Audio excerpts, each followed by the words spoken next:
Look, so Warriors Plus Minus is back, and Tim Kawakami wants me to start it, but I kind of don't think that's fair. I'm fresh off Houston.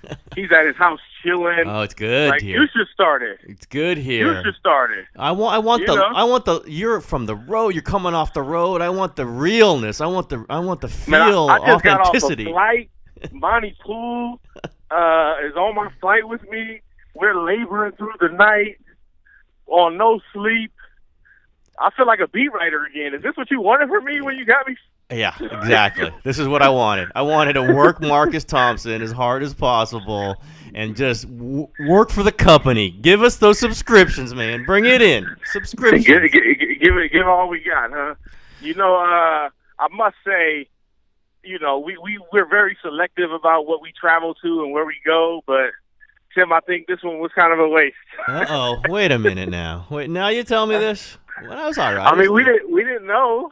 Yeah, we didn't know at the time, but we learned absolutely nothing from this road trip because James Harden is injured and didn't play, and Kevin Durant didn't play, and it just became a relatively, regular NBA game in that sense, which is disappointing because there aren't that many good games. There aren't that many marquee Warriors showdowns anymore.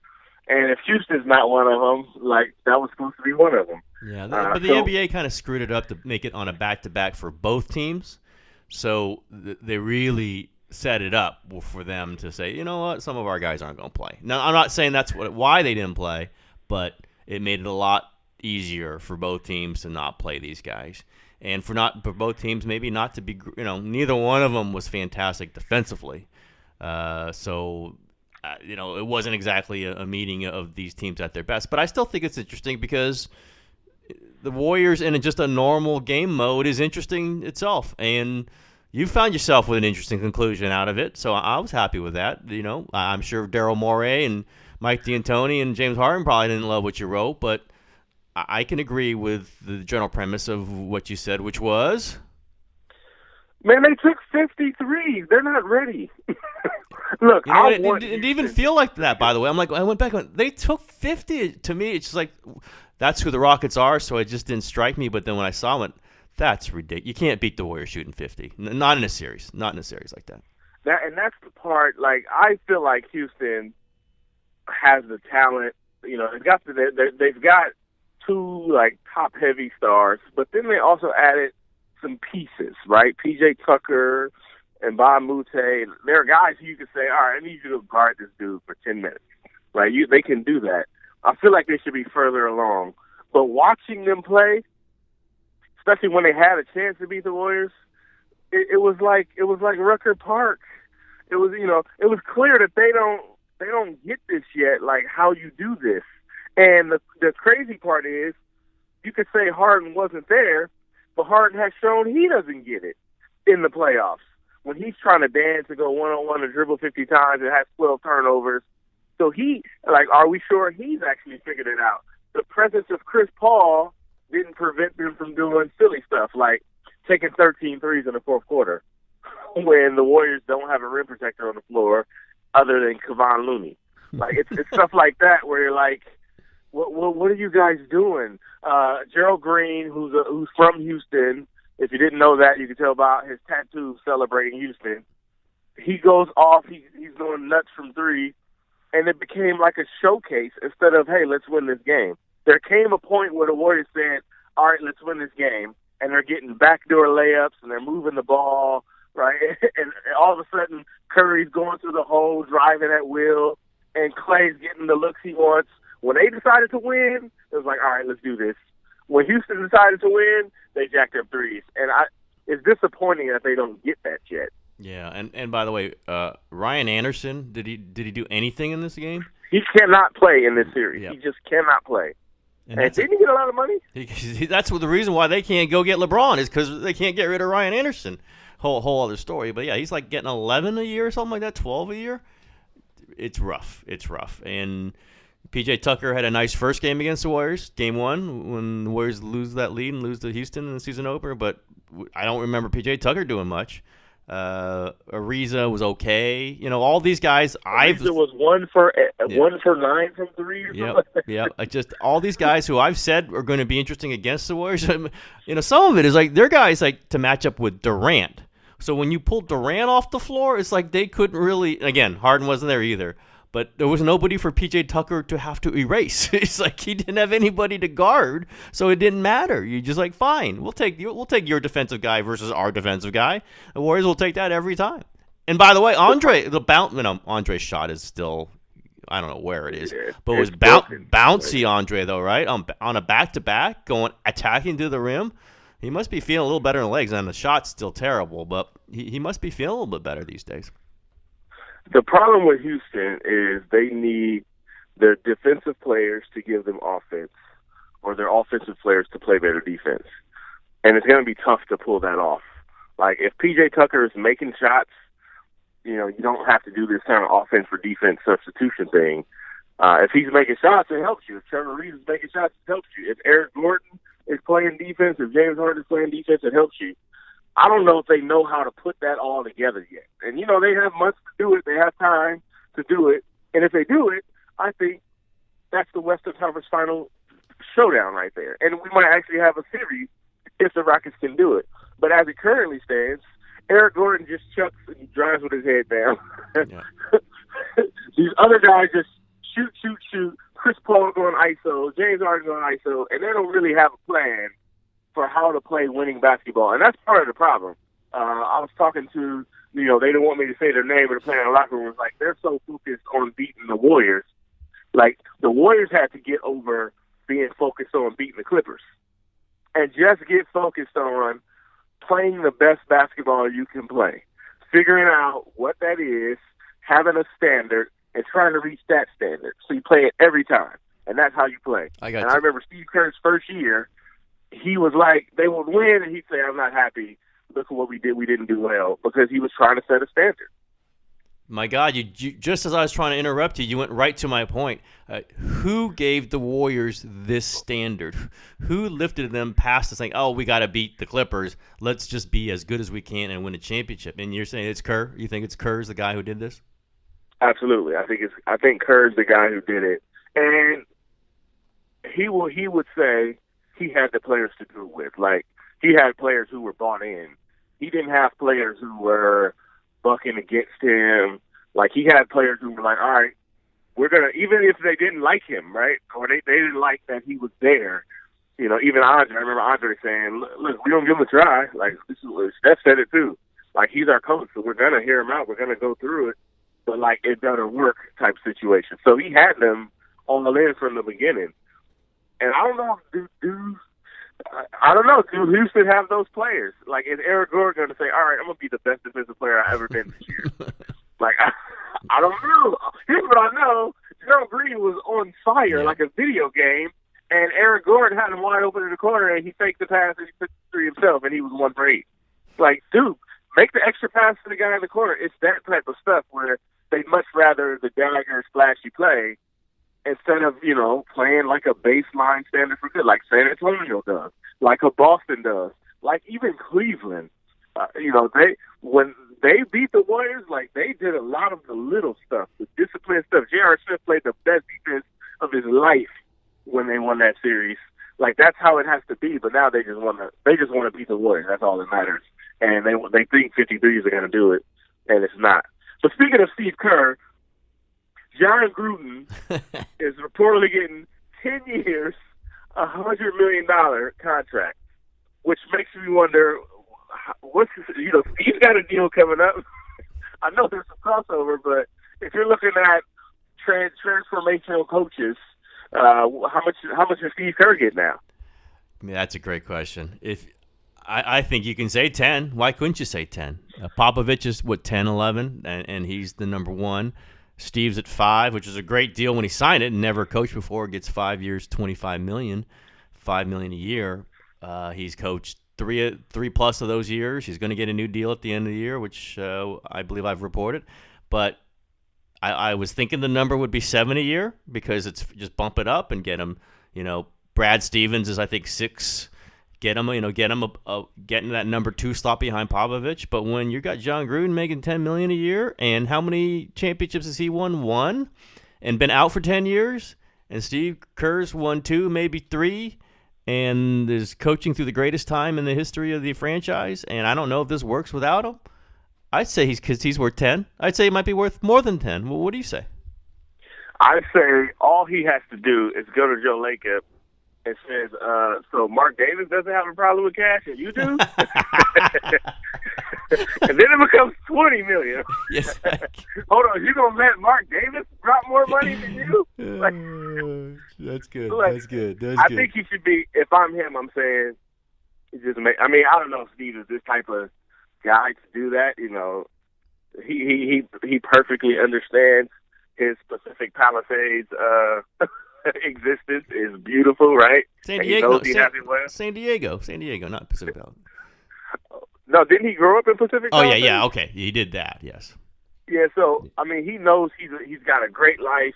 So I don't know if he's cramming to get every dollar, but he could be the highest paid coach in the NBA. Like, he could say, "Make me the highest paid coach in the NBA." So if that's 11, he can do that, because what we're seeing, even from this Gruden situation, you're not being ranked based on whether you're the best. It's about what the market pays for coaches at the time you're up. Absolutely. That's what it's about, right? It's like a free agency. You know, the guy who makes the most money isn't always the best player. It's a guy who's on the market at the right time. And then the next year is the next guy who tops that number because he's on the market at the right time. Plus, the desperation part of it factors in a little bit for Mark Davis, obviously, probably by 50% on this one. But yeah, I don't think Kerr's going to be holding up anybody. I don't think Kerr's going to be holding out. You know, he's still got another year, by the way. But I do think this might bump the number up from 7 to 8. I'll put it that way. And your point is exactly. Joe doesn't want to look like he's not paying the top price. Joe doesn't want to look like he's, being outclassed spending by Mark Davis or by anybody. So this might have got Steve another $1 million a year, which isn't too bad. It's the kind of way I negotiate. It's how I got my deal. Yeah, so you better hope my deal doesn't come up at the right time. Mark Davis money. He's gonna go. I want that Mark Thompson too. Let's see how much is that gonna take. What ownership stake for Mark Thompson with the Raiders? So yesterday, or last night, Kevon Looney comes in off the bench, looks great. Kerr gives him the game ball and laws him to the team. I mean, he was great. He was great on both ends of the court. He was a stabilizing force, especially when Houston had their way to the rim. And then you tweeted out, JaVale McGee drops another spot. What? Well, so? No, I'm just wondering, like, at what point does this become they have to move him? Do you think it gets to the point where they have to move him just because, like, it's only fair to him? Because if Looney and Bell are ahead of him, and we already know Zaza and West are, like, he's the fifth string center. And that means he's never going to play. And they've still got Damian Jones too. And you still got Damian Jones. So at what point is there a point where they have to just say, JaVale, thank you for what you did for us. If you want to play, we can move you. We'll send you somewhere where you can play. Man, I was thinking maybe not. And, you reported, about a week ago that this was something that was on the table or they may be talking about it with Milwaukee. I thought, maybe not. They might keep him around just for insurance, and if JaVale's okay with it.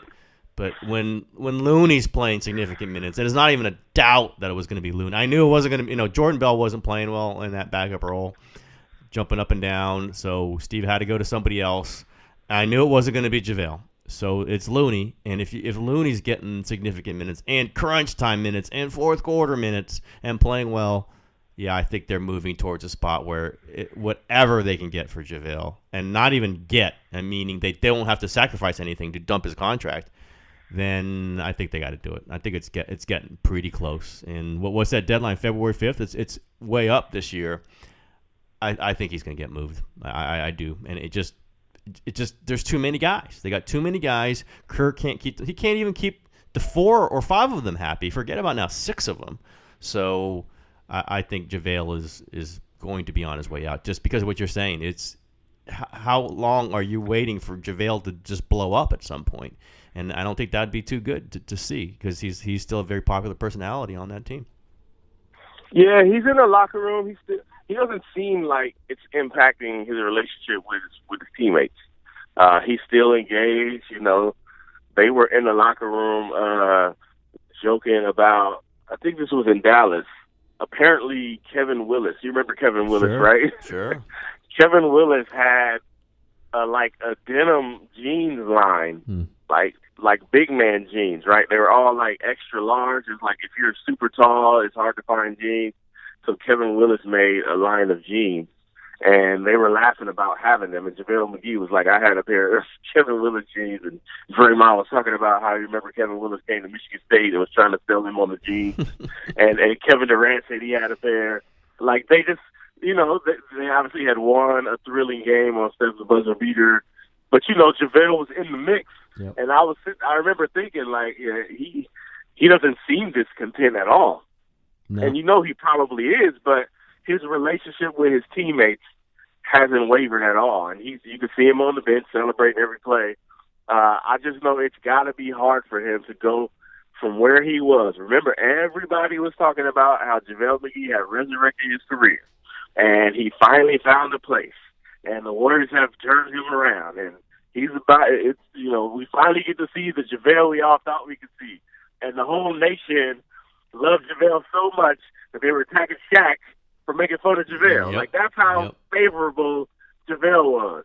And then you fast forward to this, and he can't get in the game. I just wonder if he's like, I want to play. Like, I finally got a taste of I want to play. Or maybe he says, you know what, I'm about to win another championship.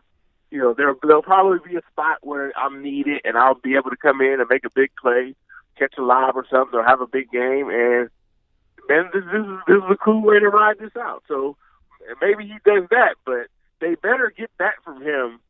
You just can't leave a dude as a sixth sitter, right? I mean, can you? I guess you can. Yes, you can. Yeah, I think all that's true, and I think he's in his bag. Worst case scenario, I don't play and I get another ring, and I'm around a bunch of good guys. But I think there is a point where, and also they're winning, right? That's what if Steve was going to play, whoever, and the Warriors win. What are you going to do? Complain about it in that locker room? But if they lose a few and he's not playing, or if Steve's trying out other centers who aren't playing very well, and JaVale feels like he's been slighted, which I don't think he feels at the moment. Maybe it changes. I think just for everybody involved, so you don't go down that road. I think it's better to move them since they've already had the conversation. Since you've already reported it, it's out in the public. They're not trading Zaza. They're not trading Jordan Bell. I don't think they're that interested in trading Looney at this point. So what do you do to break up the clutter? You move McGee out. And by the way, Kurt, one of the reasons why they're sitting so many guys so often, I'm not saying that Durant could have played last night, but Kurt loves that. Why? Because it means he doesn't have to deactivate McGee or Looney. He hates doing that. And so they're just so swift to have guys not play who are in their regular rotations, just so Steve can just protect that back end and doesn't have to make a decision. Oh, Caspi, okay, you're not playing. Just so he doesn't. You should have seen it.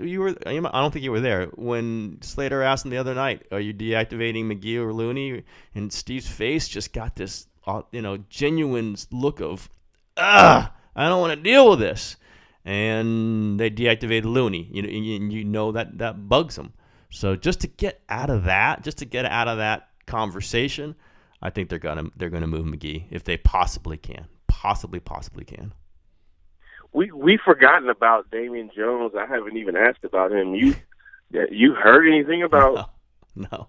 I've heard that they were. Well, I'll just put it this way. Just generally, I've heard that they had a lot of hope for him last year. That he was looking decent in practice, and then Jordan Bell arrived. Yeah, Bell arrived, and it was not even like, oh yeah, we got Damian Jones too. It wasn't even. And then they were happy with the way Looney practiced also. So it wasn't, oh, by the way, remember Damian Jones. They don't say that anymore. They said that last season. And I don't know, obviously you and I haven't seen him, but there must be something where maybe Bell just kicked his ass in training camp. Those sort of stuff happens, and that's how teams make decisions like this. And I can see how that would have happened because Jordan Bell does a lot of interesting stuff, does some stupid stuff, but so do all young players. And once they saw Bell next to Damian Jones, I just think the mindset changed about one of these days Damian Jones is going to be the guy. No, I think it was Jordan Bell. That was the running statement, though. Yep. Right? That was the man. We got Damian Jones. Oh man, he can jump. He's got a nice touch on his mid-range. Very athletic. Yep. That was the thinking during the playoffs last year, right? I'm like, look at that athlete. Man, he can do stuff JaVale can't do. Look how.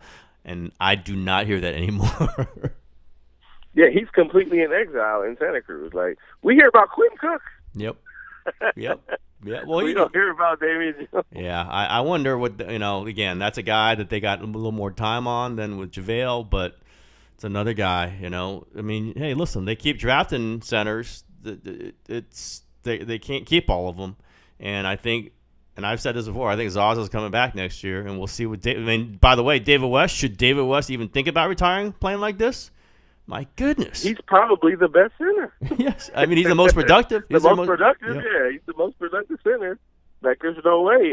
He did roll his ankle pretty good on that Chris Paul crossover. That was nasty. That was nasty. So I talked to him afterwards, and he had this big old bag of ice on his ankle. And I was like, man, how you just gonna let your old friend do that to you? He's like, oh man, he pushed off.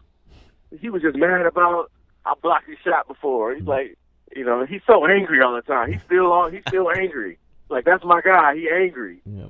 And I was like, so are you prepared to be a meme? And he's like, oh, I don't care about that at all. But I'm gonna get him back. But he said that they're still friends. They were all stars together in New Orleans back in the day. But yeah, it was funny. He just like he was like in awe of Chris Paul's fieriness. And David West is like not a meek guy. No. And he's like, man, that dude, he's so angry. Like I blocked his shot, he got mad, and that's why he pushed off on me, right? But he did actually sprain his ankle. Like it actually happened. Okay, sure. He twisted his ankle and he had ice, so maybe there's another time where you won't have to put Looney. Yep. Looney on the inactive list. Yep. But speaking of Looney, though, this is going to be interesting because now, like, he looks to the point where even you might see some people saying, man, maybe they should have picked up the option, right? Is he really carving out a future on this team? Well, I mean, financially, I don't know about that. If he was under contract or they were able to pay him a decent amount, I think they'd love to have him next year. Obviously, the coach loves him, but I just think financially, what are you going to pay him $3 million and have it go up in luxury tax costs and repeater and all those things? And when you've got Jordan Bell and you've got Damian Jones and you've got a bunch of other things you can just try. I just think they had to make that decision because they didn't know this was coming. If you didn't know it was coming, you couldn't just say, okay, he's worth $5 million next year, which is what it would have been with all the luxury tax payments, I'm pretty sure. So, but we'll see. I don't know what he's going to, we've heard all these other reports and all these Warriors are going to get all this big money in free agency, and it really hasn't happened. Obviously, it would have. Ian Clark. I mean, JaVale McGee. The numbers are wrong. I think the numbers are wrong about McCaw. I said that last season. Like people were saying he's going to be a $10 million player. No, he's not. He's not. He's a solid player. He's not going to be worth $10 million, and clearly not now. There's just. I don't know. I don't see Looney being anybody in a bid. If there was a bidding war for Looney, the Warriors would have traded him already. So I don't know. I guess he could come back on a minimum deal. If not, I think the Warriors are fine with that. They've got guys. That's the thing with them. They've got guys, and they can always attract guys. There's going to be veteran centers out there who don't have a job, and you don't think they would like to do what JaVale did last season? I mean, they'd line up for that. And there's always guys like that. And they just fit the Warriors system. Just move here, screen there, rebound there, and then you're fine, and then you're out of the game, and Draymond's in. So those Jordan Bell's separate from that. That's what we all noticed from the get-go. He's separate from that. He's above all that. These other guys, it just kind of rotate him in. It depends on who Kerr likes, and he could go find someone else he likes. They're out there. And, Dwight Powell, I mean, that's a guy who would be perfect for the Warriors. And you think there's a bidding war for Dwight Powell? No. So I don't think that Looney's a guy that they're sweating over, even if he starts playing well. If he helps them out this season, that's kind of a bonus. They weren't expecting that. But, Steve likes guys that he likes. Yep. And I think Looney is getting into that category, where Steve just likes him and he wants him around. I can't see a path to where Looney becomes maybe the third big in that rotation, fourth. If David West retires, if they decide Damian Jones is not going to pan out and JaVale's gone, now you got that's 3 spots just open up. But if Zaza returns and David West returns, now it's like Steve, but he's building this rapport with Looney, and he's like praising him and he's rooting for him, and everything he does gets talked about greatly. I almost see Steve saying, I want the continuity that I have with Looney. So let's figure out a way to bring him back. And I don't think they pay more than $2 million for him. No. I think that's too high, but I don't. Who is going to pay more? Yeah, they could bring. Listen, if it's cost effective, they could bring it back. But yeah, I think they're not planning for it, and they're just fine. I mean, Steve's probably not thrilled if they just dump him, but they got other guys, and Steve could fall in love with someone else. And they brought back Varejao. They could do it again. Bring him back again. It just isn't. There are going to be other guys like that, and it's just not worth that kind of investment in someone who's young, and you're still not sure what he's going to do against Cleveland in Game 3. So I would say this is a good run for Looney. This is good for Steve.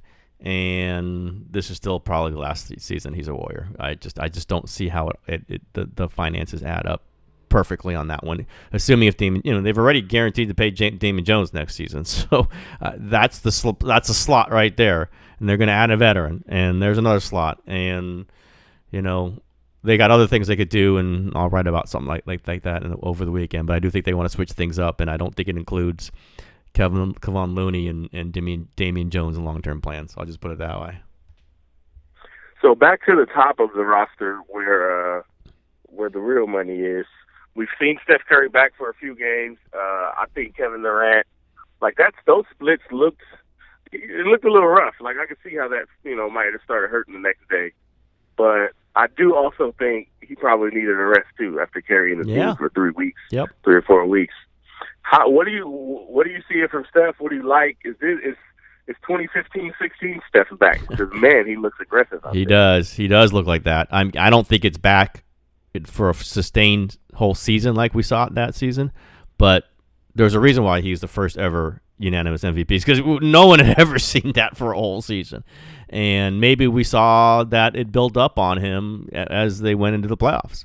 So I don't think they need to see that from him more than 3 or 4 games at a time. It's nice to see, I'm sure, for them, and it's super entertaining. And I always enjoy when you ask him how bad he's shooting, and he tells you that he doesn't want to be asked that anymore because it's coming. And he does seem, as you wrote, he seems healthy, and the finger plus all the others, the ankle, whatever else. I think that he cleared that up in this time off, and maybe he wants to take some more time off later in the season, just to make sure he's like this in the playoffs. Because if Steph's like this in the playoffs, forget about it. And he really forget about it. There's nobody beating him when he's like this. Nope. And that's even Durant doesn't have to be at 100%. I mean, he's going to be very good. But if Steph's like this, they beat whoever. They beat whoever, assuming Draymond's there and Clay's there. They beat whoever. And then they got Durant too. And then they weren't going to need some shots from Iguodala like they always do. But Steph like this, and all you need to know is he can do it for a series at a time. This is the Magic Warriors. This is the time when the world falls in love with them, and that was 2015-16. And he purposely took a little backseat to Durant last season, but then he came, when Durant got hurt, he was really, really good. And wasn't quite this good, though, right? The last few games.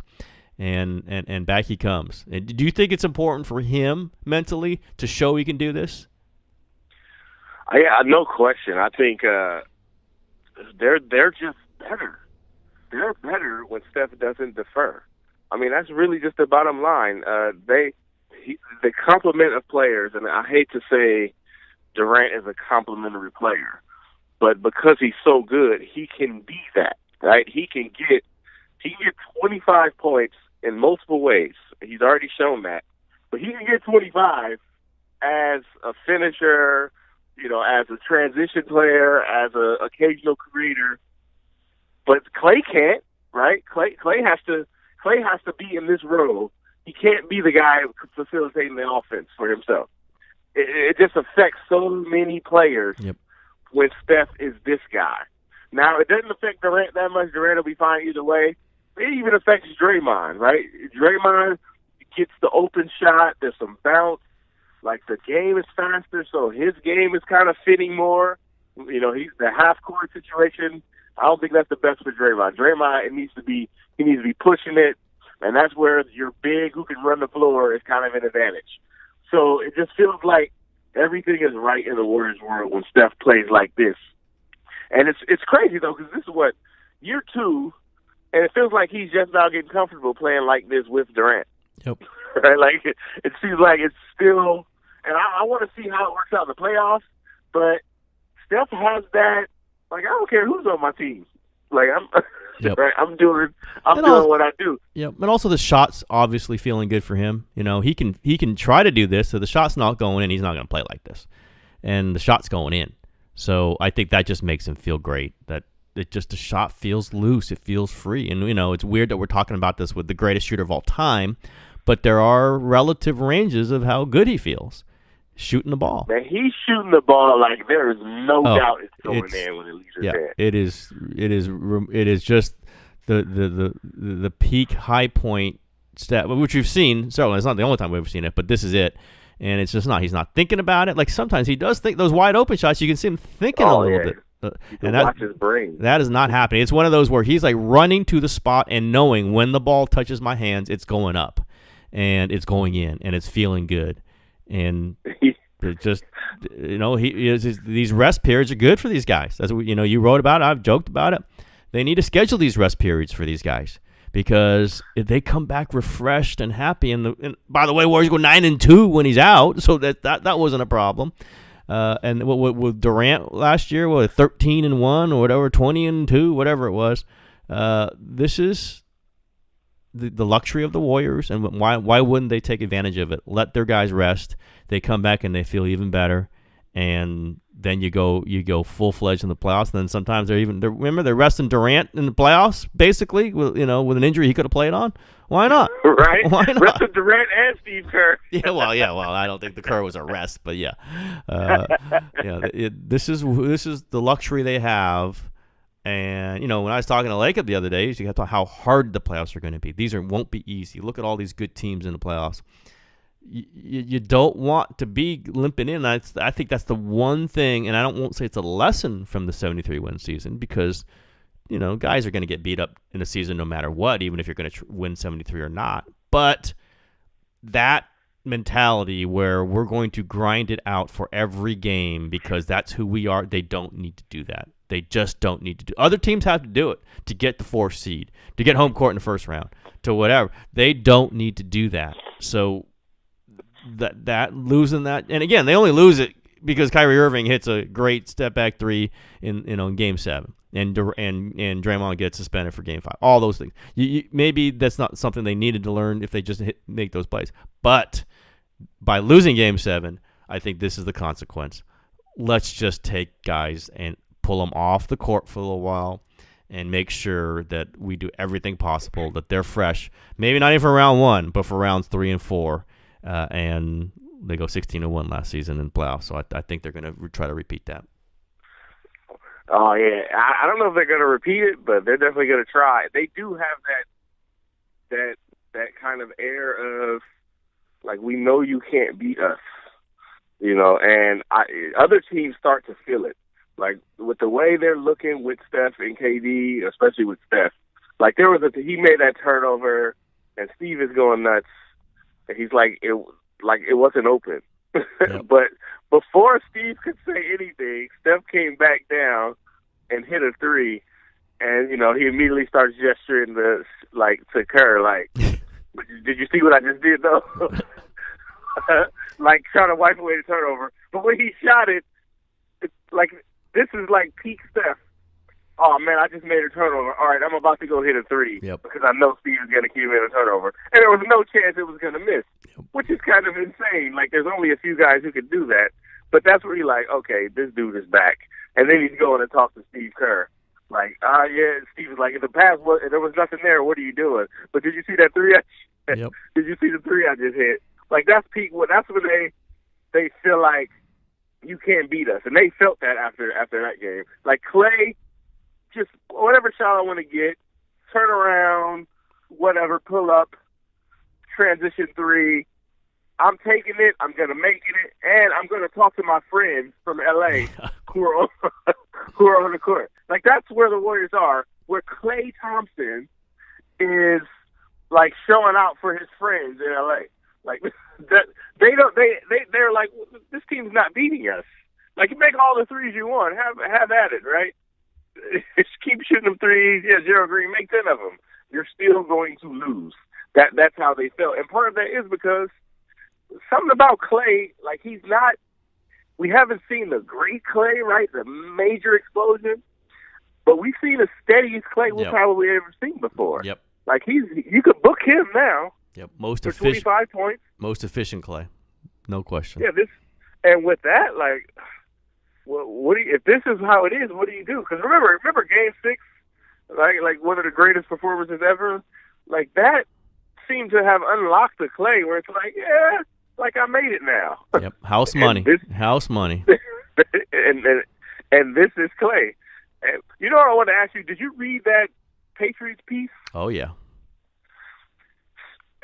There was, like, I know we're talking a little bit of football, Warriors plus minus, but there was this, like, air in this article of it was only a matter of time, right, before the Brady, Belichick. Like, it's amazing that they've been able to hold it together for this long. So I'm reading this, like, on the flight. Monty Poole, who was trying to read it but fell asleep, because it is a long article. He's like, man, I'm going to have to read this tomorrow, like, when I get home. But it made me wonder, like, how long can the Warriors keep this up? No question. I mean, again, basketball players, and if it's different career lengths, but no personalities and the owner. If there's an FC30 workout camp and Brandon Payne is, like, all in practices, then I'm like, yeah, exactly. I know this one. Exactly. And then they draft a young point guard, and that guy's getting a lot of interest, and they don't play him because they got the other point guard. But also, would Tom Brady have ever been the guy who said, let's bring Kevin Durant in here? I don't know about that. That's where this one's different. And he didn't want Garoppolo. He didn't want Garoppolo. He wanted his guy Brian Hoyer. So yeah, there's just different mentality. I think Steph, we've talked about, he's a different mentality of a superstar. So many of these guys are, like Chris Paul. They're angry. They're fighting for stuff. They're stubborn. They're going to give it up in their last drop of life. They're going to try to put down the next guy. And that's just not Steph. He's great in a different way. So I just think that Durant signing for so many different ways illustrates that this is going to have a little more length than maybe some others. But, Shaq, Kobe. Michael, Phil, Reinsdorf, and Krause. These things do blow up, but I think this thing's not going to blow up right away, and it's because the personality is involved, and it's because the main guy, number 30, is willing to embrace a lot of other angles and accept that he's not, was an NBA Finals MVP for 2 years. Great, so what? He'll take everything else. It might build up at some point, and we'll have to monitor it. But right now, these guys are 29 years old. Him and Durant. I think this thing's gonna last for a while longer. Yeah, and the key though is that, like, even if it gets a little crazy around Steph, as long as, like, he's so important to the franchise that as long as he's good, the situation is probably good. Like, as the article painted Belichick as the one holding it all together, like Steph could be that guy. But they also have another guy, Bob Myers is a guy who holds it all together. They do have some components, though, where if it all blew up, you wouldn't say, yeah, I'm surprised by that. Like Joe Lacob, Draymond Green, Steve Kerr, like they've got some, like, Kevin Durant has the entourage pieces, like Rich Kleiman, like he's got the Nike people around. Like when you start putting all those factors in there, and I'm not saying like it's happening now, but the elements, of that stew are there. But you do have Steph Curry and you do have Bob Myers, who seem to be content with letting everybody else do their thing, and that might be able to save it. But I could totally see it. And you know what? Look, if they trade Clay or Draymond, what does that do to the fabric? Yep. Or both. Or both, right? Yeah. Or both. You trade. Oh man, you trade Clay and Draymond. Now is Steph more or less inclined to be that guy? Right? But I'll put it this way: the whole Patriots thing is really happening because Brady's getting to the end. That's what it is. Basically, yeah. So that's exactly what it is. It is not. It didn't happen when he was 36. It's happening when he's 40. So I think, if we're equating Steph and Brady, and there is some equivalent there, this isn't going to happen until he's 36. The play is seriously falling off. And it really isn't. Brady's going to be MVP this year, by the way, and we're talking about his play falling off. But so that's the thing that held the New England together was that they were going to win if they just did it that way. They're going to win. What's breaking it apart is, geez, this is not the way we're going to win for very much longer. So what do we do? And Belichick had theoretically decided it was Garoppolo, and Tom Brady didn't want any part of that. So we'll see, but it's going to be when Steph gets to that point where he's not the guy we're talking about who can just go in there and beat somebody on his own. And they're a little ways away, and as he's proven in the last few games, they're a little ways away from getting to any decision like that. Yeah, they've endured a lot of stuff already, and it hasn't been a divisive issue. Just bringing in Durant, that is monumental. Like, what's happening in New Orleans since DeMarcus Cousins come in, right? Like, that team doesn't feel like the ultimate of synergy and chemistry. Involving DeMarcus Cousins is shocking to me. Shocking that would be involved. So it just feels like, look, we'll see how it works in Oklahoma City, and like LeBron and Kyrie didn't last. There's something different about like the Warriors. It feels like they went through the fire early, and the parts that might break you up, they already kind of got to deal with it. So and then they bonded. So now they always have that together, right? They always have. We went through this together. We went through the tough time. Well, we kind of had the band together. Everybody hated us. Steph had to, put himself aside and be ridiculed or written off, and yeah, they had all that. And now they have this harmony, which is weird because there'll be games where Durant just won't get shot, and he's fine. Like he's not even like you can hear the grumbling in the locker room. You'll hear people saying some stuff. He's fine, and I think you're right. I think it could last for a long time. But it just that article really makes you. It really did make you think this stuff doesn't last forever. It always ends. Right, and at some point, this Warriors thing is going to end. But who knows when that is?